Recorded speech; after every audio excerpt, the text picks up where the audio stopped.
when I think of culture, I think it's one thing for people to know their role, but it's another thing for people to know each other. What would it look like for a 12-year-old who shows up to your church and maybe one time they turn 18 and they see that leader who was their leader when they were 12 in the grocery store and they still know their name? Yep. You know better than anyone else. Culture is changing. Youth ministry is complicated, and It's even more difficult to do it by yourself. So let's rethink it together.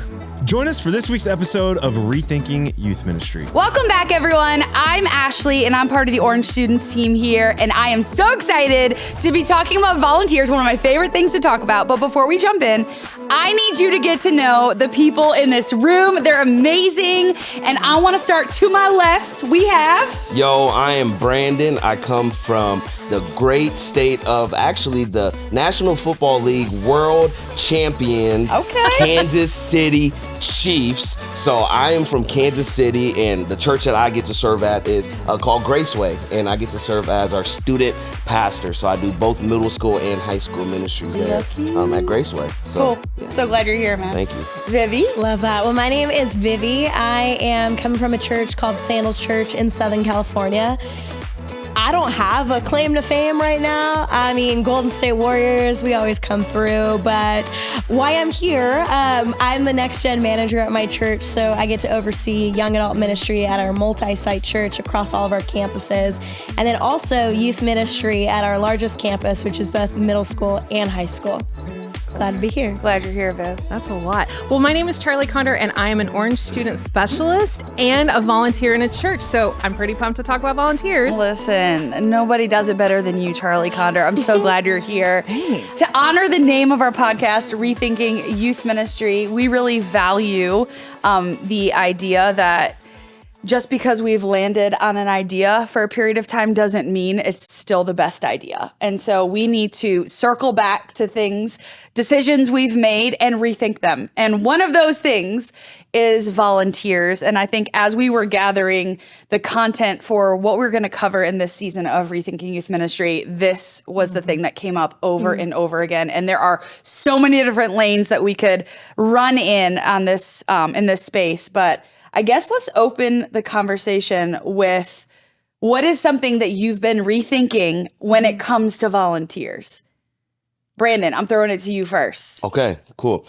So I've been really rethinking the balance between actual systematic training of volunteers and just being with them as well. So what I mean about that is, like, there's a time and place where obviously you have to sit down and train volunteers through processes, right? And through many different things, like how to deal with a student that's not gonna stop talking and being disrespectful and all of that, and how to lead small groups or whatnot. But then there's times in that you just got to be with your teams and with your volunteers as well. So like I've been really just rethinking that even through the last few years. You know, during 2020, we weren't able just to be with our teams anymore. So it was a lot of Zoom stuff where we're talking about, hey, how can you reach students and how can you be more relational, intentional? But yet it was a lot harder to be more relational, intentional with the leaders as well. So in my context, we try to at least do that at least once or twice a quarter where we're just being. So we'll come together and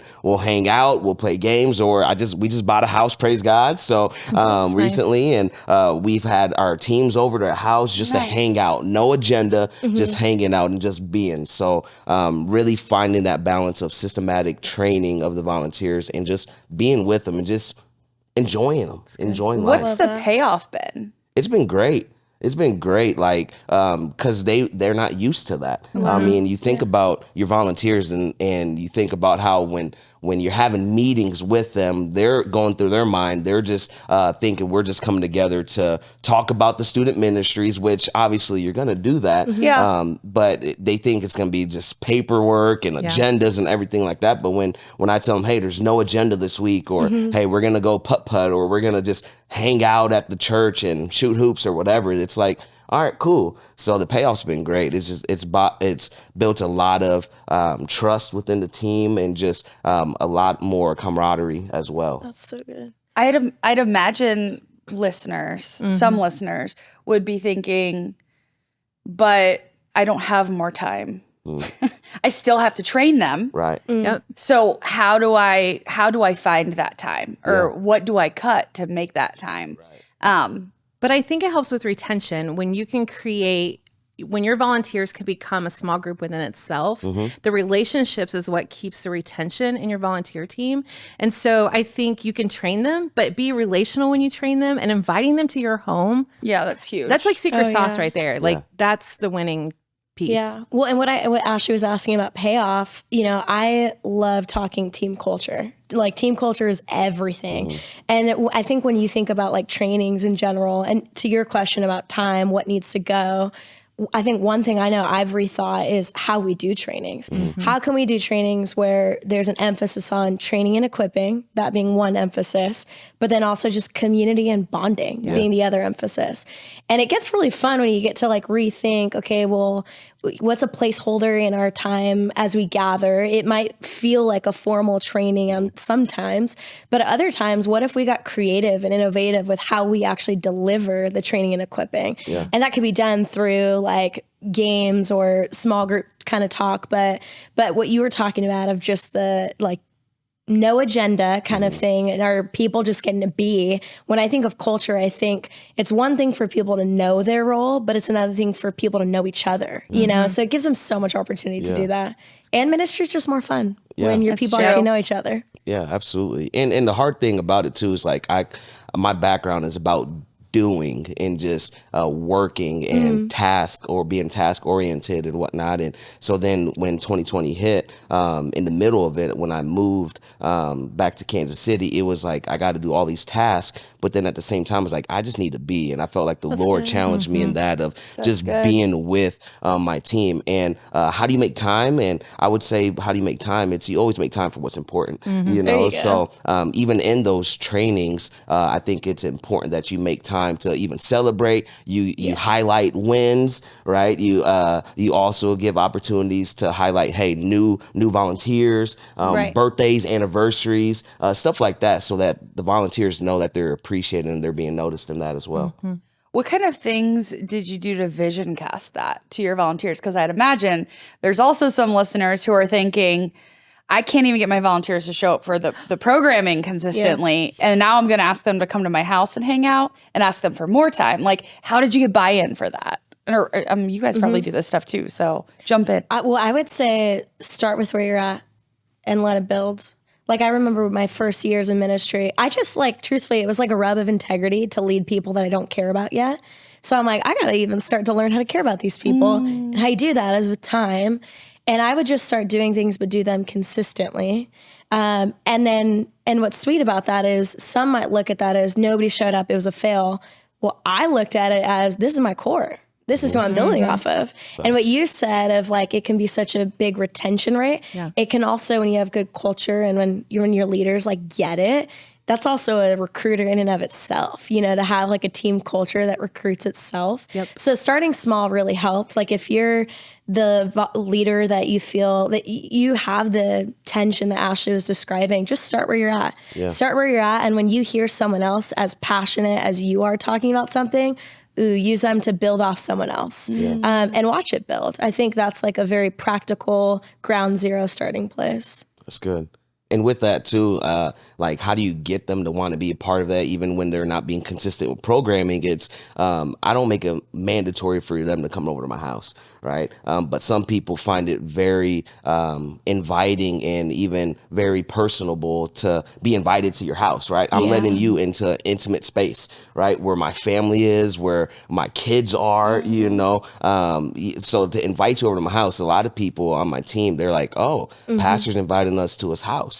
I've never been invited to a pastor's house. And that might be a cultural thing too, because growing up, like if you got invited to a pastor's house, then it was a big deal. And it's like, well, why am I being invited? But I got to go because pastor said it. Something wrong. Something wrong. But not making it mandatory. But then with it, when people don't show up to that, and then the rest of the team that was there talks about it. Then the next Post time we do about it, it, comments about it. that FOMO is real. So that's true. That's really true. That's good. Yeah. Thank you so much. All right, Vivi, I want to know what you've been rethinking when it comes to volunteers. Well, I mentioned a little bit earlier, like I think how we do trainings, that's been something I've kind of been nerding out about. I think even since post-pandemic, like once we started kind of gathering, just leveraging the opportunity of having like a blank slate. Like something is better than nothing, and that's kind of where all of us were starting from. But what I mean by that is kind of what I was talking about, how every training that we have, every time that we gather, the focus is always going to be, there will always be, no matter what we're covering, a training and equipping moment, but also a community and bonding moment. And that to me is like, I want our volunteers to know their roles, which is why we train and equip, but I really want them to know each other, because they need to be models of the community and what we're asking students to be a part of. Because we tell students all the time, like, hang out with your small group, hang out, your church friends. But if we as leaders in your team aren't modeling the ask, what are we doing? And so with that, though, like a fresh way that we just had a training is we did like almost like a game through some of our like 4 wins as a leader. And when my team pitched it to me, honestly, I was like, this feels dumb, but it was such a fun way to do it. Everything's interactive. That's another good component. Like we don't hold trainings that aren't interactive, and not just interactive as opportunity to talk, but also opportunity to do the thing that we're training people to towards. So for example, like follow up, let's print out their rosters and have them like green light, red light, yellow light, which families or students they know very well. And we're going to like reach out in that moment. So I think just looking for opportunities like that and just getting a lot more creative with our opportunities, that's been like the big thing. And it feels almost endless. Like it's not like there's a low ceiling to where we could stop. So that's been a big just point of rethinking of how we do trainings. Because what we train, I mean, we probably would all say, yeah, we train our leaders on these things, but how we actually do it, how they're receiving the content's been a big point of rethinking. That's awesome. I was going to ask how often you do those trainings. So similar to you were, like 1 month is the focus and emphasis is training and equipping. Like we're going to hit something as it relates to youth ministry, which it will still include like a bonding and community aspect, being like, we'll have all of the 9th grade leaders at the same table with conversation cards and stuff. And we'll have like our senior leaders share to those 9th grade leaders or to our middle school leaders. So it's a lot of conversing and stuff like that. And then the the off month would be just something fun. So every other month there's like a good training component. Yeah. That's awesome. So I'm sitting here thinking about how bad of a volunteer I am, because I absolutely hate going to volunteer trainings as a volunteer. Yep. Because I've been a youth pastor for so long, and now to be a volunteer, I've shown up and thought, gosh, this could have been an email.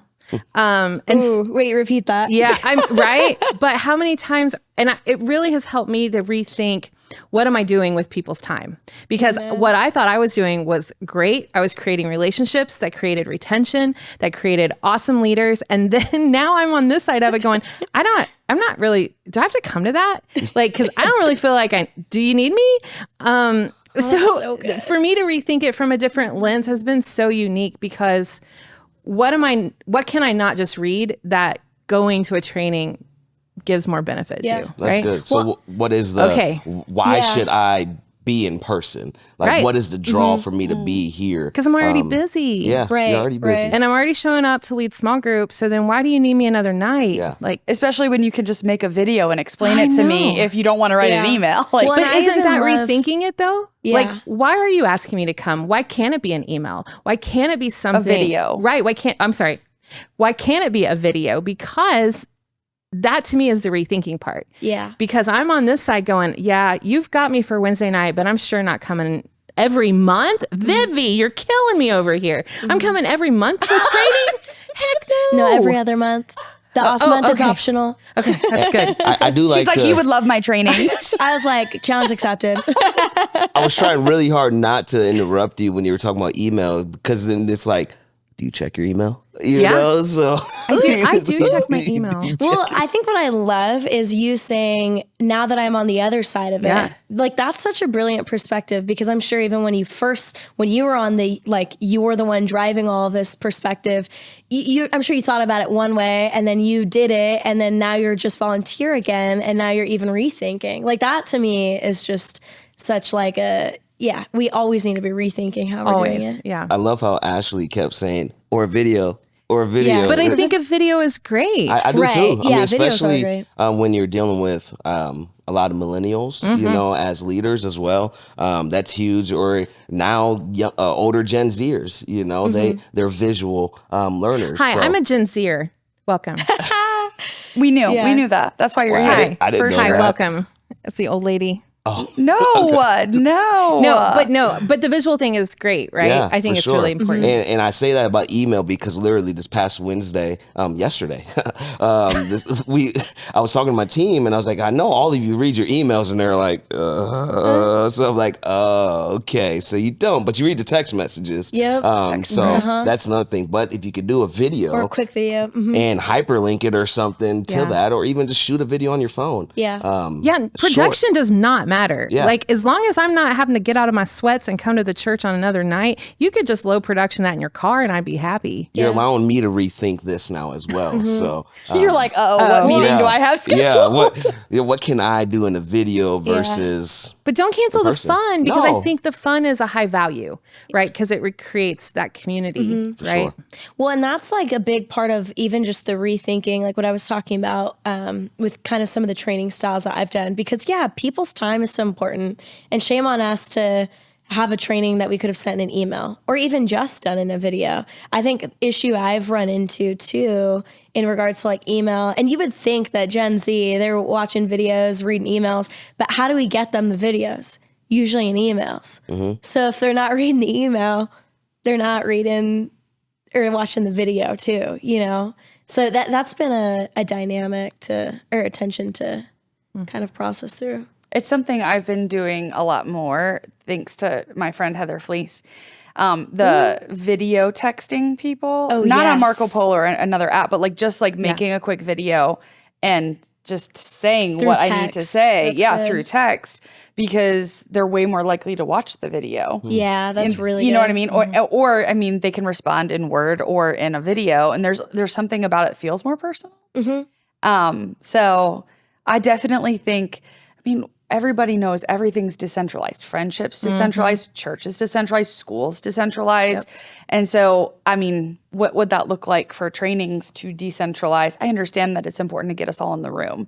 But are we putting plannings on the calendar without something to say at them? Just to have the planning, That getting is them good. together? Or do we actually have something to say, and that's why we're pulling people together? Because I feel like a lot of times we, plan our year or plan our quarter or whatever it is for you, and we'll put a planning on the calendar, but we have no idea what we're going to train at it. that's And then so we're like, good. oh, guys, come on, the training's happening in 2 days. We got to think about what we're going to do. And it's like, why are we having it then? Because if it's not a purpose and moving us towards something, then it's just kind of wasting people's time. Or it could be a video. No? Could be That's a video. so good. How do you guys plan like what you're training your volunteers on? I think it's felt need most of the time. Of course, at the beginning of the year, it's all the paperwork and Right. here's what we're going to do The and all the things. expectations. Yes. Yeah. I think unlike your context, if I'm hearing your age range, main volunteers, I think I'm the youngest one at my church volunteering. So give them a wave? give them away. I'm the younger one. It's a lot of older 60 somethings, right? So an in-person training is a beautiful thing because they love that. Wow. But I think one of the main things that I think the most important thing right now is teaching about how to deal with students that have mental health issues, because that generation doesn't know a lot about mental health and how to address it. And so having them being able to create a safe space for students, and then how do they lead in that space, understanding where the student is. So anything that's like really personal and deep within the life of a student right now, I think is one of the best things and best ways one of the best things to train a volunteer on. Yeah, that's good. I would say my favorite way, obviously there's like an orientation period for a new volunteer who's joining. But what I have found to be most successful, I love building teams. So I love building a volunteer team where people feel like they're part of it. They're not just showing up and doing a job, but they're they are a team member and they play an important role, and I love it. But we did a pre-service huddle before every single service. So every week I would bake training into that. And so it was 30 minutes before the students arrived, so that when the minute the students arrived, the leaders weren't talking to each other because they had time to talk to each other. I always started that meeting on time, because if I waited 5 minutes for more people to show up, then it told the people who were there on time that their time wasn't valuable. Right. So we would start right away, and we would talk about moments of impact. And so we would basically talk about, where in the last week have you seen God moving? And sometimes students or volunteers would be like, the kid who has not spoke in my group ever finally answered a question. It was amazing. Yeah, or that's great. I saw a kid text the group and, pool their money together to buy something for a kid who's going through something. They would share these things, which are all reminders of why they do what they do, right? And so it would just remotivate everybody. They would just do it to each other. And I used to always say, I keep a note in my phone, because if we're not looking for moments of impact, we miss them. Because it just becomes it's something that happened in the day. It's out of my mind. So I try to get in the habit of writing it in a note on my phone. So I always had something to share. And then we would transition into what we're going to talk about at this specific service. And we use when I was a ministry leader in the trenches, I used the Orange Students curriculum.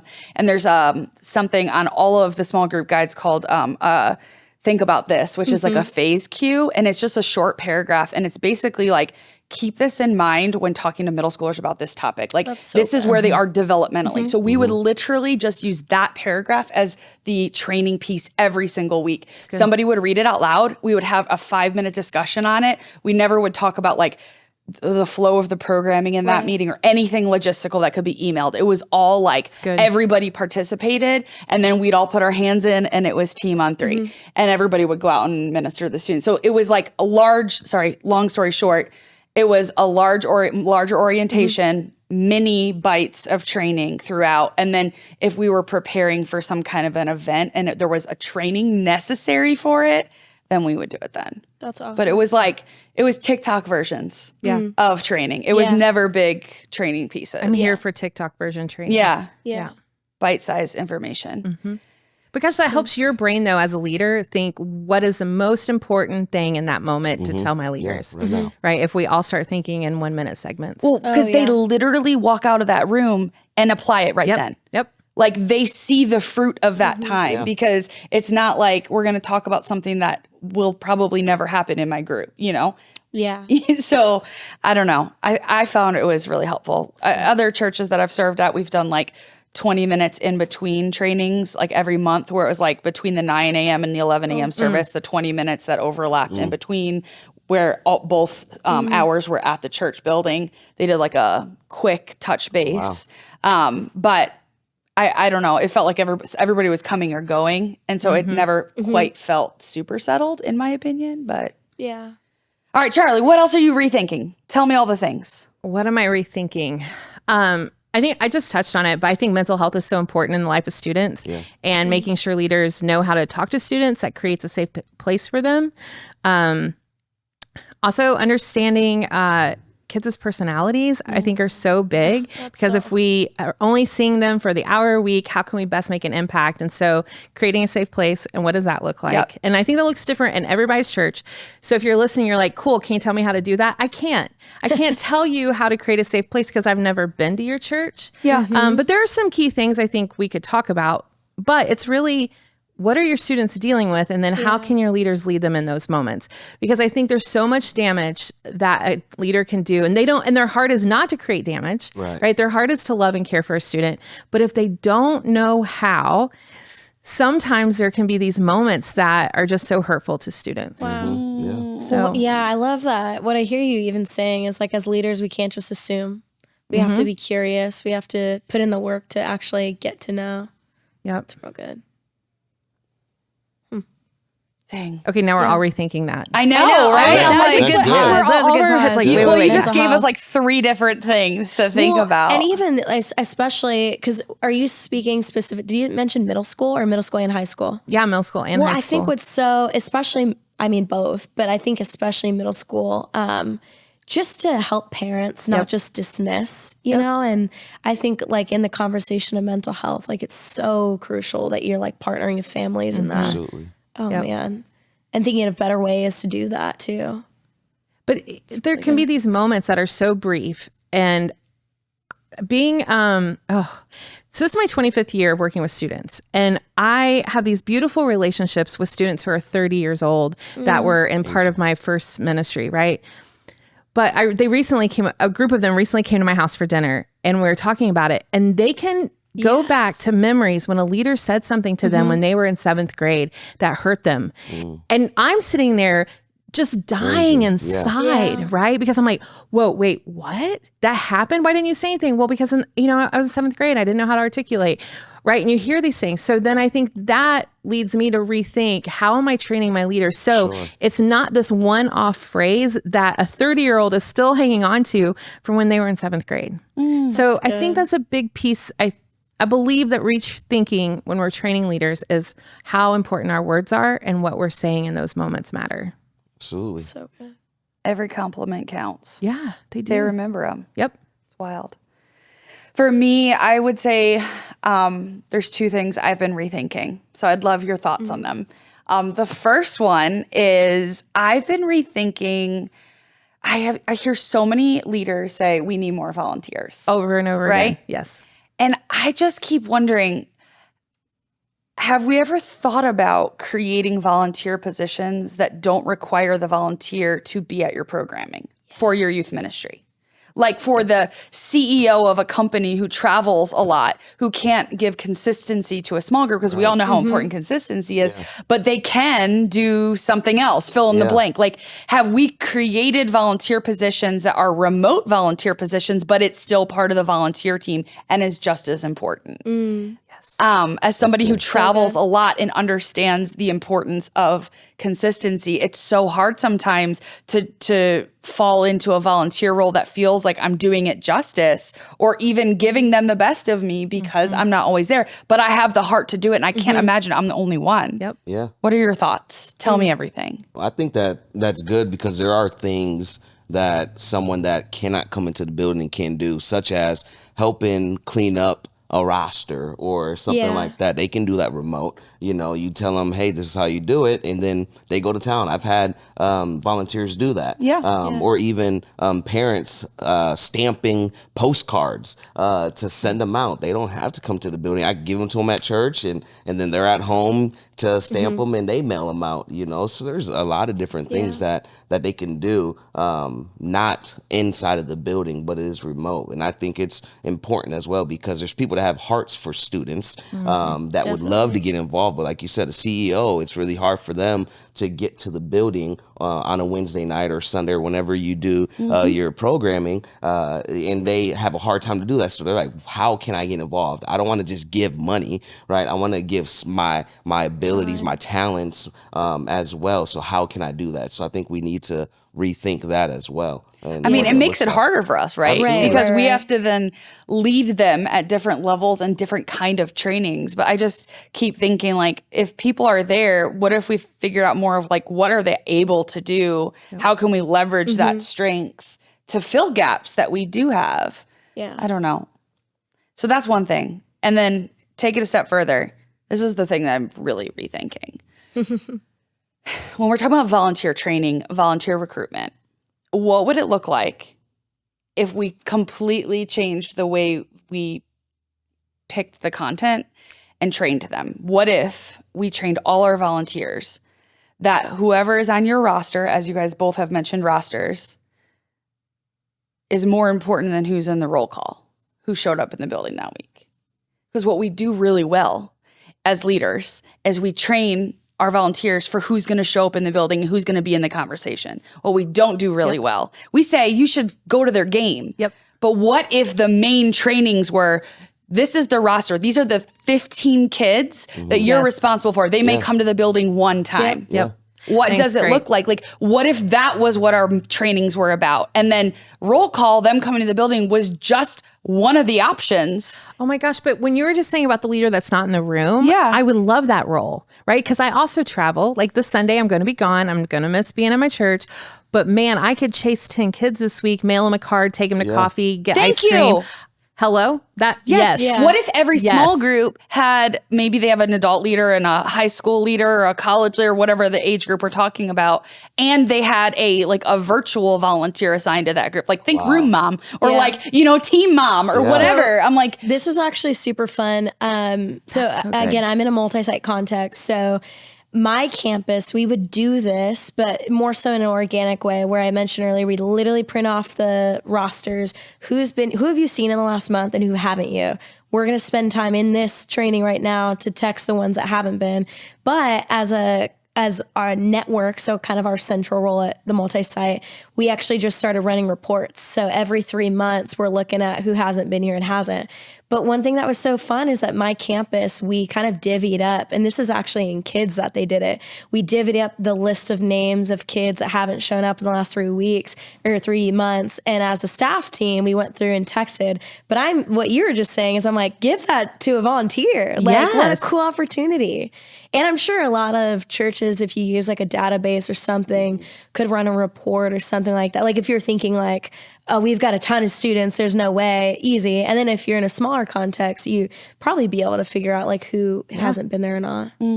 This is the best idea I've ever heard, guys. Like, I'm not even kidding. I have goosebumps. I'm so excited, and I want to make this happen. I love it. she's like, sign me up. I'm here. Who wants Right. to make me a So role? one thing that I think is crucial though, like in what you were talking about, like as we rethink how we structure our teams, is making sure that we don't almost idolize a small group leader role. Like how we talk about it matters. So like, I don't know, even like hey, we're all youth leaders first, small group leader second, or prayer leader or follow-up leader, whatever that title is. But that being a big thing too, or else those people that are far can maybe feel like, well, I'm on the JV team. Tell me more. Wait, I need to understand more. Oh, yeah. So what do you mean idolize a small group leader? Do you mean like that volunteer role is more important than other roles? Yep. Like that's varsity. And then every other team isn't, which then would make so the recruiting hard. the pizza passer outer is not as important as the small group leader? That's what I'm saying. Like, we don't want people to feel that way. I've never thought that they would feel that way. I've seen, Wow. I've even just seen that. And maybe it's like, I don't know, I'm at a larger church. I might see some of that where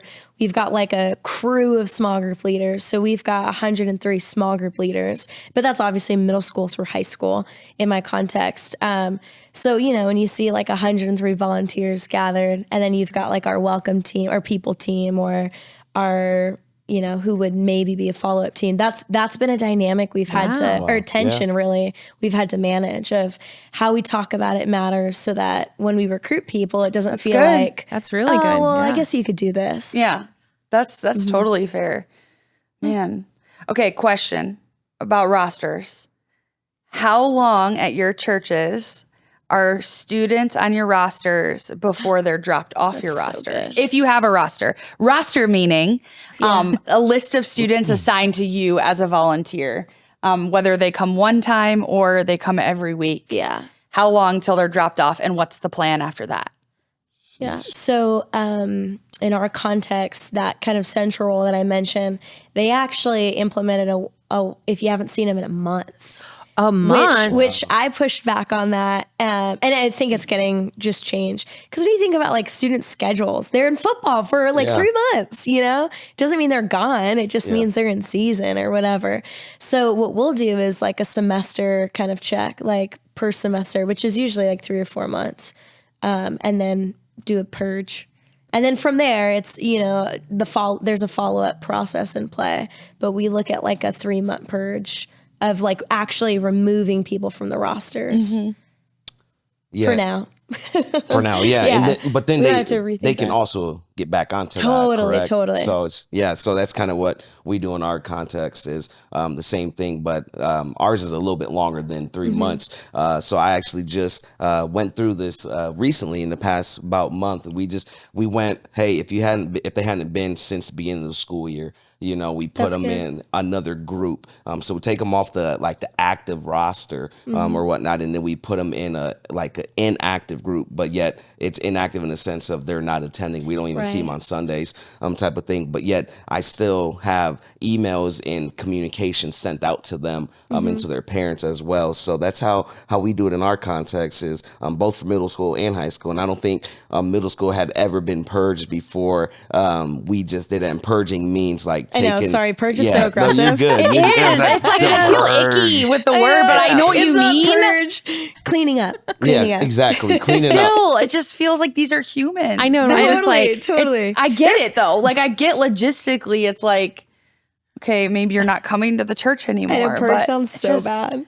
Yeah, but it is, just trying to get that list to be the most accurate as well, and still, like Vivi said, following up with those Totally. that are not That's the there, biggest and then piece. you'll get people that are like, hey, I no longer go to your church. Okay, cool. Or if they don't want to get those messages anymore, then they can hit unsubscribe at the bottom of the message or something, But yeah, we just did that with our middle school group, literally this past week or two, and in that it was like a big, I don't want to say purge anymore. It was a big shift, where you could see that there was a few hundred, but the thing about that is the middle school has never had that done. So if they were born at our church, they were in the system, and they just move them to each grade level every year and put them in that next group. So they may not even be at their church anymore. So, but yeah, that's how we handle that. I'm like, I think this is where I would push back, and I've dropped people off a roster too. Like I'm guilty of that as well. But I think as I start to think about the roster over the roll call, like what would it look like for a 12-year-old who shows up to your church and maybe one time they turn 18 and they see that leader who was their leader when they were 12 in the grocery store and they still know their name. Yep. Yeah. Or they still go to their game, Yep. even if they never set foot. Like, what would that look like for our volunteers to spend their time doing something like that? Yeah. So then it kind of changes my feelings about dropping people off a roster. I'm like, to me, that feels like a totally different kind of roster. But if you rethink your volunteer structure, like what you're saying, then I have a team that could take those students that you've not written off. Guys, there is not a good word. What is the word? If you know the word, please let us know drop the it in word. the comments. We need help. We love these students. Yeah, we love them. They're humans They that we are Absolutely. responsible for. No, but I love what you're talking about. Yeah, so like that next line of leadership then can take that list and show up at Johnny's game, Sarah's ballet recital, whatever. It's a whole new way, Ash. totally. I'm loving this. It is. And like, go ahead. I'm sorry. I was going to Brandon. say, there's been even on our rosters, there's students that, like I said, we haven't seen, but yet I still get birthday cards, and we send them birthday cards, and they're like, wait, I haven't been there for X amount of years. I'm like, well, I want to wish you happy birthday, So, so I think that's actually an important thing to capture, because I think if you have like a cleaning process or updating roster refresh, Update. There it is. Update. Refresh. Look Okay. at all these new words Come coming. on, Thank you, Holy rethink. Spirit. But if you have something like Brandon and I do, I think the important thing is, where do you put those students when you refresh it? Because it's not like you said you've got an additional group to have them. We use there's a master roster that we don't ever remove students from that. Yeah. Like that's like they're always there, and their parents are still going to get communication. But the way we utilize the individual small group rosters, and I think it's more like the way we utilize it, it's most efficient that it's up to date to set up the leaders for success. But the important thing to capture when you're removing is, where are those students going? Yeah, for sure. So what's the type of group that you guys have? So it's just basically it is that we have a master and then we have a copy as well. Okay. So if they're not active in that year time frame or whatnot, then we'll move them to that other group. So it's really 3 different groups, like on the profile, because we use CCB we do too. I'm for like, we're our talking setting, masters. the database, and so they could be, Johnny could be in a 9th grade group, and then he could also be in the high school group, and then a high school all grades group as well. So if he's not active, then he would be removed from that high school group, and he'll be put in an all grades group or the copy. So then that's how he still gets the communications, because I still send that out to the parents. So they don't get lost. Exactly. So that way parents also know, hey, I'm still getting your emails. I'm like, Yeah. I know. That was strategic. But I love, Ashley, that thought of like the distant volunteer. Because, our staff maybe touches those rosters when we send out comms, but who's like actually ministering to the rosters? Sure, that's good. What a great role. Can we have a volunteer do that? Yeah. We can. We can figure out a way, I think. Would that be a role? We've been trying to leverage parents too. I'm a big advocate. As soon as I get your student in 7th grade, my first ask is, hey, do you want to be a leader too? Or maybe they could also jump into that role. I feel like when I started rethinking this, it was like a year ago. So one of the awesome things about the pandemic was I wasn't traveling as much. And so I was able to jump in and be a small group leader because I was able to consistently be present. And I remember at the end of my students' 8th grade year, like the last maybe month and a half or 2 months, they weren't coming to programming anymore. Yeah. Which was hard because I'm like, I do this for a living. Like, they're supposed to be coming, But I remember my co-leader and I would show We've up. all felt that. Nobody else came. And I know I'm not the only one. And people listening are like, we're in that boat with you. And I'm like, someone said it. yeah. And so, but I remember showing up and I figured the girls weren't coming, and later found out they were all in a fight, which is why they didn't want to come, because they didn't want to see each other, but it's fine. That feels normal. It's middle school. So on brand. So on brand. But I remember I stayed for the service, my co-leader and I, and we just wrote notes to every single one of the students. And I took a picture of the stack of notes, and I put like an encouragement out on my social media. And I just said, none of my girls showed up this week. Maybe you're in that boat too. But what I decided to do was write to them, because they don't have to show up to the building for them to know I care about them. And I'm going to keep showing up because in case they do, That's good. I want them to know I'm waiting for them. I'm here if they want to talk. You just I gave me an can't idea. tell you though how many people reached out to me about that post. And I wasn't trying to make any big statement by it, but that made me start thinking, like, I talk about this all day long for a job. So I knew in that moment that was an important thing to do, is to keep showing up even if they're physically showing up. Yes. And that's when I was like, we need to be talking about this with our volunteers, because how many of our volunteers stop coming to our programming because their students aren't showing up? Yeah. So then they step away. Exactly. Yeah. And so what if our trainings helped them know what to do, not as a backup. Oh, your kids didn't show up. Maybe you could do this instead. What if they already knew what to do before their kids ever stopped showing up? Yeah. Yep. That's great. How would it change those relationships? It's huge. So how long did you say they weren't coming before you started to write those notes? It was 1 week? Or? I mean, they hadn't come for a few times, or one girl would come. Okay. And like for a while, one girl came, and then she finally said, like, I want to go to a different group because it's always just her. Oh, so I'm like, good, you should go get in another group and like make friends. Yeah. That's totally fine. Yes. If you don't want to just sit here with us too, it's, Yeah. But I think when you're a volunteer and your kids don't show up and you decide that, well, I'm not going to show up either, I don't think you get that volunteer back.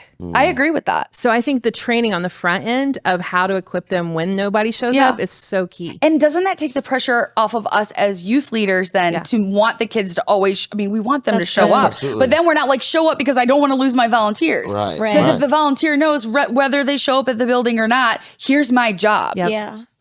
Here's how I can reach out to them. And plus, by the way, another volunteer role, in case you're wondering, that could be virtual, is like community manager for your social media presence. Like respond to all the parents, respond to the students, interact with their social media accounts, encourage them. Like I know that there are like, things in place for like safety and all of that. Yes, we should follow that. But there are so many roles, volunteer roles that could be done remotely. Everything's decentralized. Let's leverage it as ministries because more people could be involved. And maybe one day they will come back to the building on a weekly basis and lead a small group in person when they can. Sorry, help me off my soapbox. No, it's great. Off. All right. Last thoughts here. Anybody? I just don't want us to be discouraged, right? Sure. Because as a volunteer, and Ash, as you were saying, don't be discouraged with your volunteers. Because gosh, it's a long haul, right? Yeah. The long haul with them is a big deal because retention and then training them and then keeping them in the building. But rethinking this digital piece, or what'd you call them, a digital volunteer? Virtual volunteer. The alliteration's She's a nice. community manager. Community manager. I said a lot of things. No, but I like those. But I think to our listeners, don't be discouraged because even if you have 2 volunteers, how you train them matters. Yeah. Right. And so be consistent with what you're doing. That's so good. I even think too, what I love is at the core of even just Ashley, what you're talking about is one, students matter, but so do volunteers. Yes. And let us not forget that the volunteer role isn't just to make youth group happen, but it's actually something that forms us spiritually, forms them spiritually. Like when they're in their 9 to 5 and someone's like, what's church like? Their volunteer experience is largely, it's going to shape that answer. So I think that's something that let that motivate you and inspire you a little bit. Well, to feed off of what you just said, Sam Walton, the creator of Walmart, right? They were built upon how they treat their not customers, but their staff. I don't know how it is anymore, but that's what they grew big in was, hey, I'm going to treat my employees very well, or the people that are working with me very well. So then in turn, they're going to treat other people like that as well. So being cognitive and being very intentional about how we treat our volunteers, realizing that, hey, they're not here getting paid. You know, they're literally volunteering their time, their energy, resources, their hearts, you know, and the way we steward those are going to be very important for the long haul. Ooh, one last thing is bring them into the conversation. Like the same way that we're rethinking, it's not just the leaders that are getting paid or not getting paid for sure. to rethink. Like invite people to rethink the thing with you. Like you asked him earlier, how do you cast vision? That's such a brilliant way to cast vision. Invite people to be vision casters too. That's really good. Well, Charlie, Vivi, Brandon, thank you so much. I feel like we could talk for another hour. Yes. Absolutely. And I feel like we just scratched the surface of this conversation. So hopefully we can continue the conversation in the comments. If you're listening to this and you are rethinking something, please DM us at Orange Students on Facebook or Instagram and let us know what it is you're rethinking because we would love to rethink it with you.